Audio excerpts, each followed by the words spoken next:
naturally লচোন পাছত দেখা দিব দাদা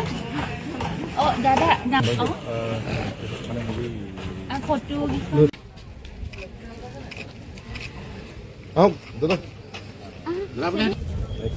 না 5 মিনিট ৰখিব কৈছিলে এজনে ৰ'ব 5 মিনিট আহিছে তেওঁ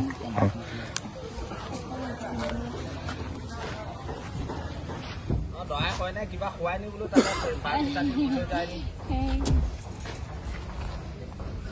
আপোনালোকৰ কোন জেগা মোৰ শিৱসাগৰ ইয়াতে কোঁৱৰপুৰ লগতাতে নকটানি কোনটো বলিয়াঘাট বলিয়াঘাটৰ পৰা আগলৈ